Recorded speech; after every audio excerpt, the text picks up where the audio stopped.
All right. Listen, it's again, it's my pleasure to get with you guys as we wind down here and get ourselves ready for the summer break, however long that might be. We we, uh, we know we won't have players in the building here, so we'll finish up just like we normally would. But and so again, I appreciate your guys' patience throughout this, this whole off season. It's been a unique experience in a lot of ways. With the coronavirus, our hearts go out to those people and that have had to endure, the frontline people that have just been absolutely awesome, and in particular the people that have lost their lives. I mean, that's been tragic for those families.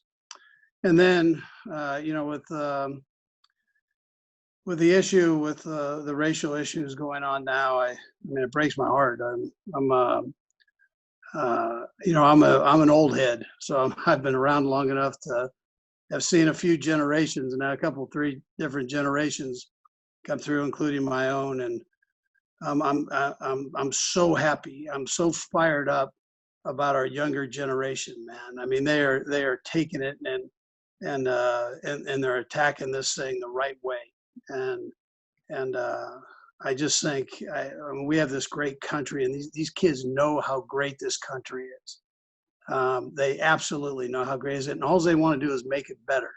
And I think that's a beautiful thing, especially, like I said, I'm not getting any younger, so I've got grandkids, and I'm blessed that these guys are all and ladies are doing this and standing up for what they believe. I was lucky enough to grow up around diverse cultures and religions, everything. So in Los Angeles, and then obviously I was in sports at the same time. So my respect for people is for people, and we're sitting here with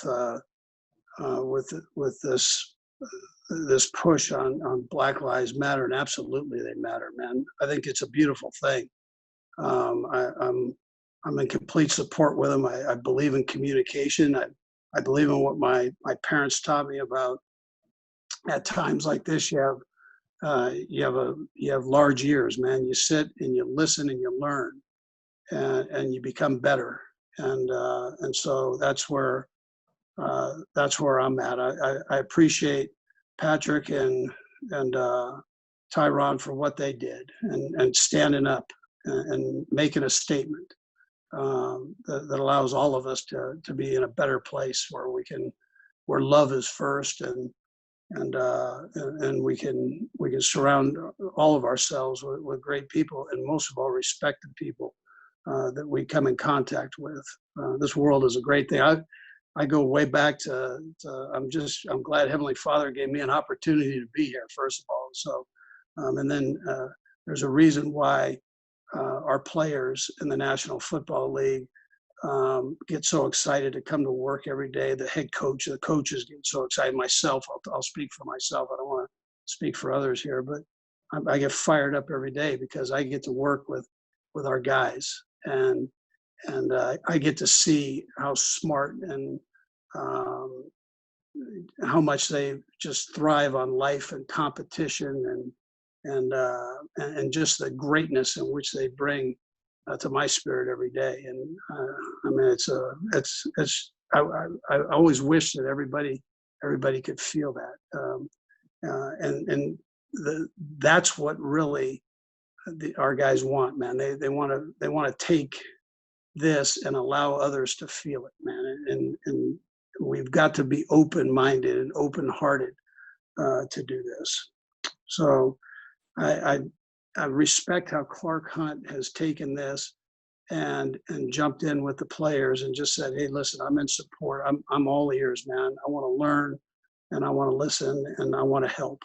And Mark Donovan has been just tremendous with the guys, as Brett Veach has been, and their support, and Tyrann and Patrick have kind of headed up with the players, and putting together some thoughts on what they can do to make things better in Kansas City here, and they're working through that through that now, which I just again I appreciate and completely support it.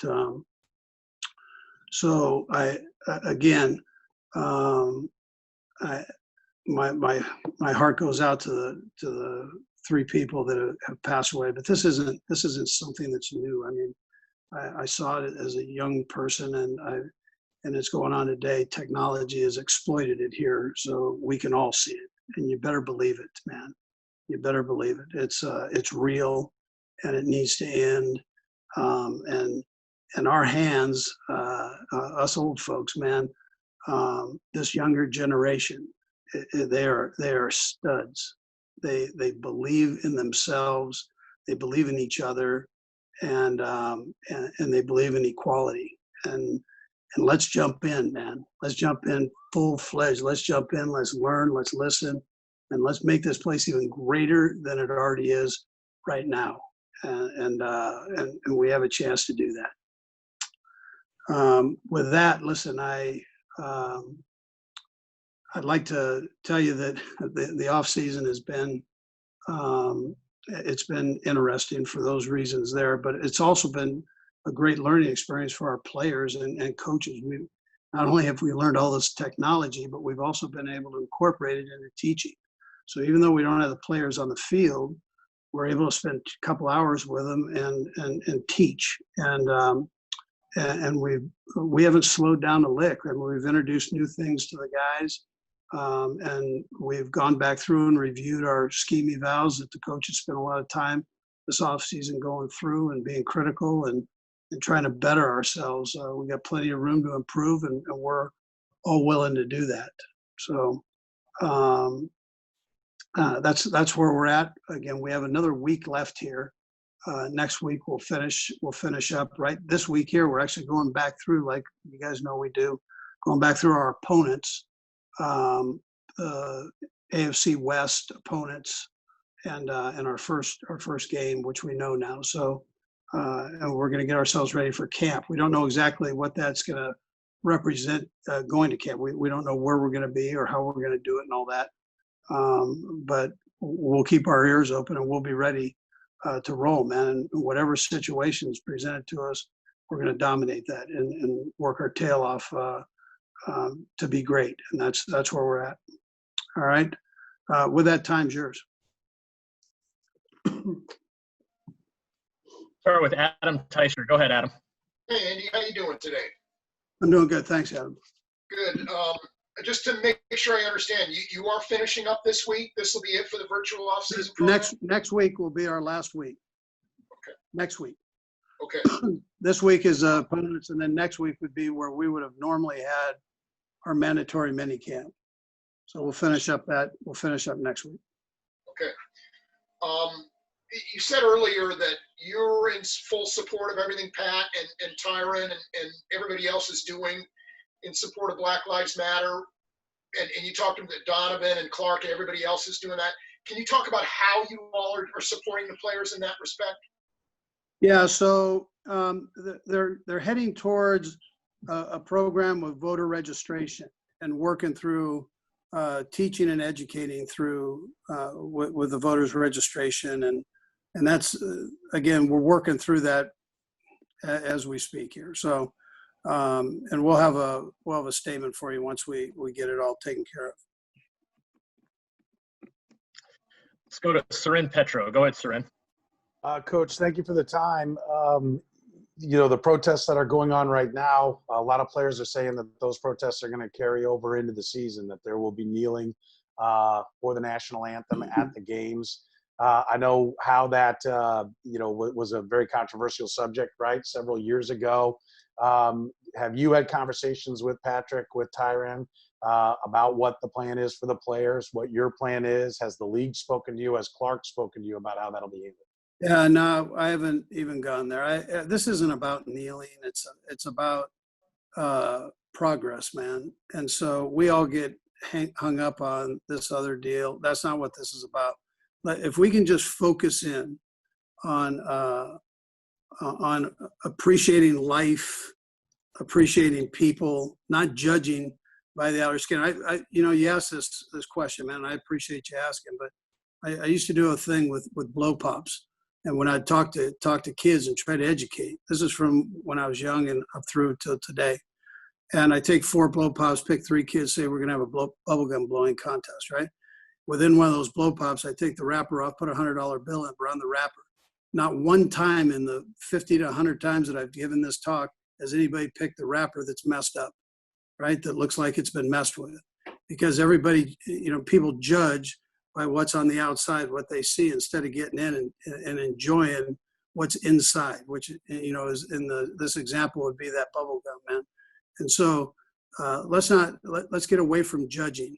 And this goes for everybody. This goes, but we're talking about racial issues here. Let's get in and let's see what's inside people. And when you do, you're going to see beauty, man.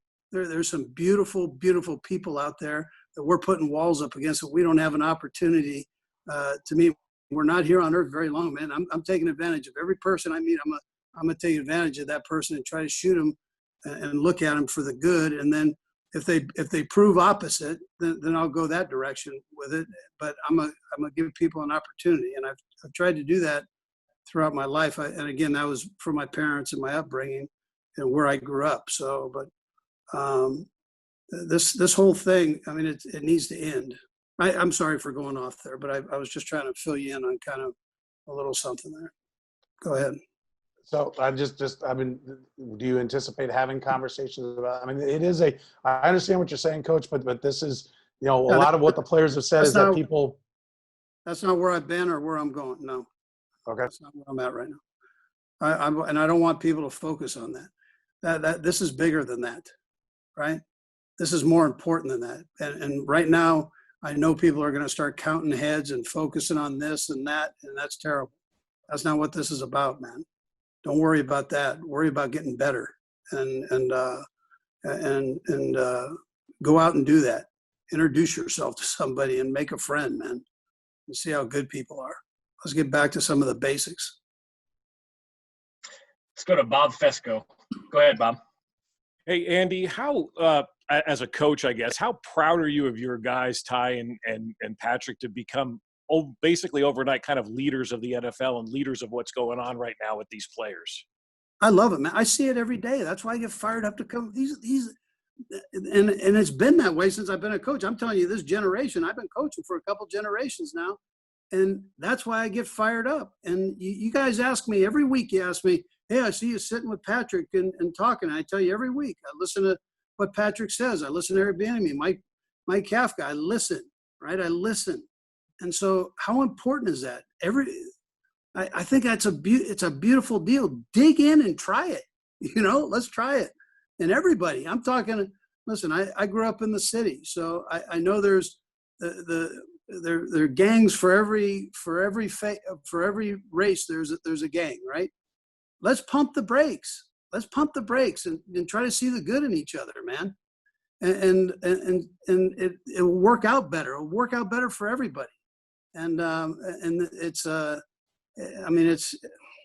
we're all humans. It's such a good, and that's the beauty of this thing. We're blessed to be here. Let's go to Nate Taylor. Go ahead, Nate. Hey, Andy, thanks for doing this. I have 2 questions for you. You mentioned Clark earlier in your original statement. Just can you give specifics as to what the conversations were like when you saw the players' video and how Clark hopes to help their efforts? What specifics have you guys had in terms of those conversations? And Clark, yeah. I'm gonna get both your questions. I'll take one at a time. Okay. I don't want them to run together for you. Okay. So listen, Clark was unbelievable. I mean, he was so proud of those guys, and he called them and talked to them. So, that's how Clark does. However people see it, he's unbelievable with the guys that way, and he's all in, and our guys know it. That's why you don't hear a lot of chatter and that these guys they know that they have an open ear to talk to, and whether it's Clark, Mark, Brett, myself, it's an open ear. We're there to listen, and we're all in it together. I mean, that's what we're doing. We're a team. That's what team is. That's the beauty of this thing. And you mentioned earlier with Patrick and Tyrann maybe putting together a voter registration program. How, as an organization, are you guys going to try to either get behind them or try to push sort of the issues that players want? Absolutely. Oh no, absolutely. No, we go in now. Those guys are heading it up. I'm proud of them for that.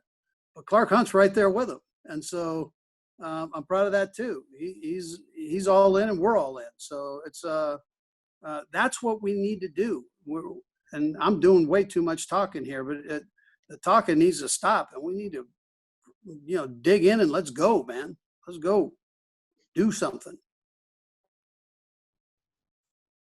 Let's go to Darren Smith. Go ahead, Darren. Hey, Coach. First of all, thank you for talking with us. Now, I know you mentioned earlier about the players, but if they decide to take a knee, and I don't want you to really, I don't want to say that you're setting it aside, but if they decide to take a knee opening night, would you and your coaching staff not only take a knee with them, but peacefully protest? And then also, Coach, I know you talk about everybody look inside and see the good of one another. If they were to do that, we wouldn't be in the situation right now. What about this particular video right here, right now, made the Chiefs organization come out and Patrick as well come out and say something? Obviously, when Colin Kaepernick first, kneeled down or whatever, we talked about it during the Chiefs when you all played the Los Angeles Chargers a few years back, and then of course, senseless murders have taken place by police officers since that time. But then now, this particular video, this particular time, why here, why now? You're talking about that video right there. What's the beauty of that? The beauty is that it's all different people coming together. I'm right down by the plaza, man. I see it. The beautiful thing is that it's not one race supporting. It's not one race. It's all races supporting Black Lives Matter, man. And that gives me chills just talking about it. That's our younger generation. That's what's going to set up this country for my grandkids. And I'm fired up for that. And the Colin Kaepernick, I'm not going to get into all that. I don't know all the answers. I don't have all the answers for this, but I just know that picture you just showed me and asked me about. That fires me up. That fires me up. Let's go to BJ Kissel. Go ahead, BJ.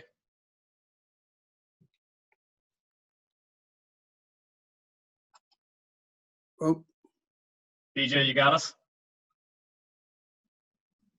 Yeah, sorry. Coach, just want to say I appreciate your time, just echoing what everyone else has said.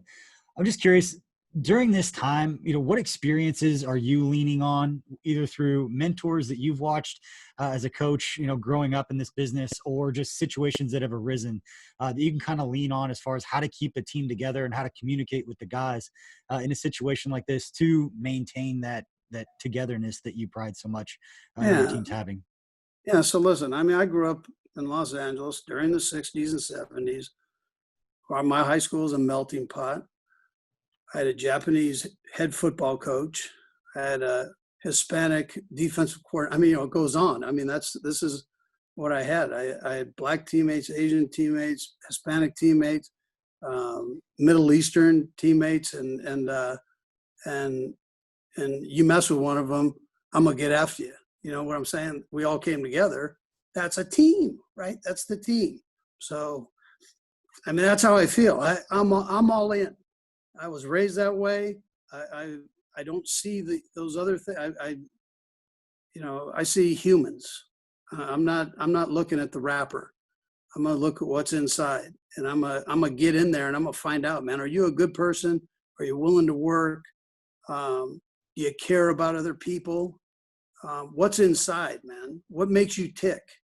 And if I can help it tick a little better, I'll try to do it. If you can help, take your strengths and help me tick a little better, let's roll. Let's go. And I'll go all day, and I'll be your biggest supporter. And if somebody messes with you, I'm coming after you. That's how I go. But it's because of the upbringing I had and the way I was raised and where I was raised. Looks like we've got 3 more hands up, guys. So we're going to go Pete, Sam, and then Herbie to close us out. Go ahead, Pete. Hey, Coach. Thanks for taking the time to do this. I was wondering, one of the big parts of Roger Goodell's statement the other night was the league just finally admitting it was wrong. And you've always been a league first guy. I just was curious some of your ideas of how potentially the league could come through this and go from, one place to work to a better place to both play and to work. Yeah, no, I think Roger, he was a stud right there. I mean, that's a hard thing to do, to say I was wrong. How many of us have a hard time saying that? And listen, time can do that to you, right? So we've all been in that position where things change, and it's changing right now. How great is that? Every generation's changed in some way to get us to this point. Now we get to put it down and end it. And like I said, I mean, I'm big on this. So it makes the NFL better. It's going to make our country better. We live in a great place, man. We are so lucky to be here. My guys tell me that every day. They know that. And now they get to make it better. They do. If you take that and you take what we do as a team, and what we talk about all the time is, how can we become better than we were before? Now, you might have to take a step back to be greater, to take a step forward, right? So that's what these guys believe in, and you're seeing it now. You're seeing everything that we see every day, and why we get so fired up to talk to you guys and deal with y'all. So I got to get over that prejudice with you guys. I mean, that's how we feel. We see this, and it's so exciting, man. It keeps old, like I said, it keeps old heads like me young. So I appreciate it. Go ahead, Sam. Yeah, Andy, just echo, thanks for making the time. Quick question. I'm just, the reaction from the league, specifically players, is so much different now than it was, 4 years ago, for instance. Do you have a theory on why that is? Are guys feeling more empowered? Are they just feeling stronger about the issue? What's your theory on that? Yeah, I think it comes back, now that I'm dealing with all this technology, I think it comes back to technology helps us learn here. And we know the evils of it. There's good and there's bad and everything, right? So, but there's good in this. And so people saw this firsthand. So that's why the picture that we just saw, everybody's in. Everybody's talking the same talk here. It's time to change. And like I said, I'm proud of this generation for doing that. I mean, I think it's a neat deal. But I think it's what people see, and they've heard it over and over. Now they've seen it. And, I think it's a positive thing.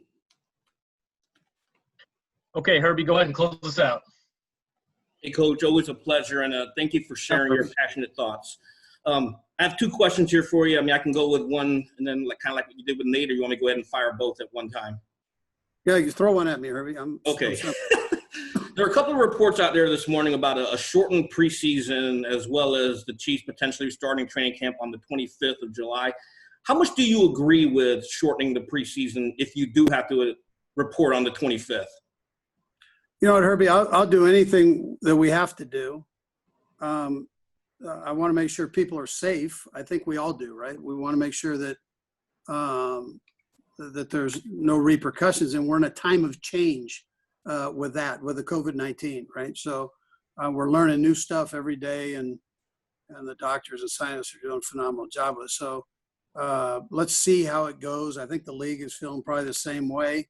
They haven't given us anything on start date or not, other than what was the start date before. So rookies are in the 22nd, or you can bring them in a little bit earlier, I guess. But you mentioned that we have this new CBA. So I've gone through and with training camp, I put together along with Eric Bieniemy and Spags and Tobe a regular training camp, and so with flexibility, if we have to go a different direction, we can do it. But we're ready to roll. And by the time we leave, we'll have a completely set. And then if they give us new rules, then we can change it. We can change as we go. But right now we're full-fledged on, and I'm sure there are going to be different things, hurdles that we got to cross, but we'll be ready.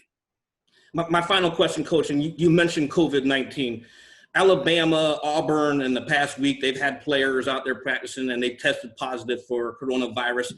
How do you go about balancing as a head coach, going all out, knowing that that threat is still out there. What is your message to the team and the players that they do have to stay safe?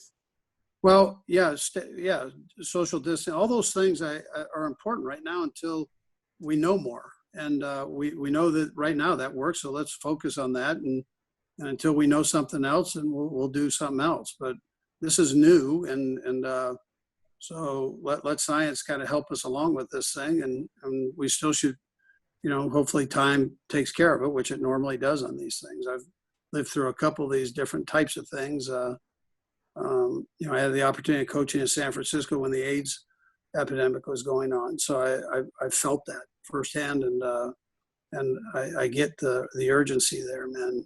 So let's just hang with it and see. And we all know there's going to be some kind of change potentially going on, and we'll adjust, so. Coach, we appreciate you taking the time today. Thank you for joining us. Yeah. Hey, listen, I appreciate you guys too. Listen, and I hate talking that much, but I think it's important, and I appreciate you guys even listening. Thank you.